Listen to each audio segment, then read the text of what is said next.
Il était une fois un petit arbre plein de vie et de gentillesse qui voulait tout vivre tout de suite. C'est pourquoi on l'avait appelé Vitou. Ce petit arbre avait un grand rêve, celui de devenir un arbre grand et majestueux. Pour y arriver très vite, il était prêt à faire beaucoup d'efforts et à garder ses branches bien étirées vers le soleil sans arrêt. Malgré toute sa bonne volonté, il arrivait qu'il soit fatigué et qu'il n'arrive plus à apprendre et à s'amuser sans que ses branches causent des ennuis. Heureusement, M. Grenouille était là pour l'encourager et pour lui partager son secret. Voulez-vous connaître son secret? Quand on fait des petites pauses, on grandit plus vite.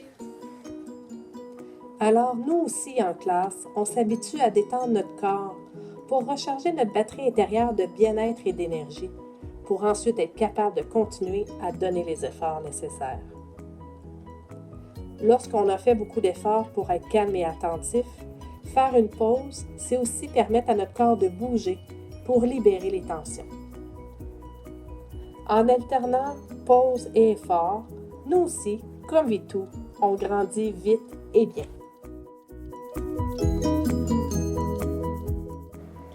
Tout comme les grenouilles savent rester calmes et attentives pour attraper les mouches, nous aussi, nous pratiquons à diriger toute notre attention sur une seule cible à la fois pour ne pas la manquer. Est-ce que tu dois être capable d'attraper avec ton attention? Y a-t-il des choses qu'il faut être attentif pour bien la voir? Écoutez Madame Marie-Ève. Lever la main, écouter la consigne. Faire le message du matin. Quand le professeur nous lit l'histoire. Faut être attentif quand on fait un travail. Quand nous on a terminé le bricolage puis tout le monde d'autre n'ont pas terminé, on doit être attentif. En plus de nous aider à attraper toutes les informations, savoir diriger notre attention est très utile pour se sentir bien et calme. Quand toute notre attention est dirigée sur notre respiration, ça permet à notre tête, notre cœur et notre corps de se détendre et d'être bien.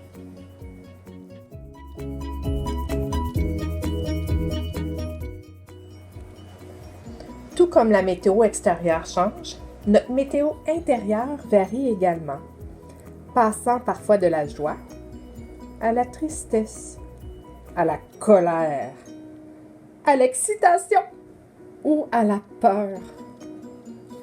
On observe facilement le changement de météo sur un lac, car les vagues à sa surface changent d'intensité et de rythme. Il en est de même pour notre météo intérieure, qui change le mouvement de notre respiration dans notre ventre. Elle deviendra rapide, saccadée et désordonnée.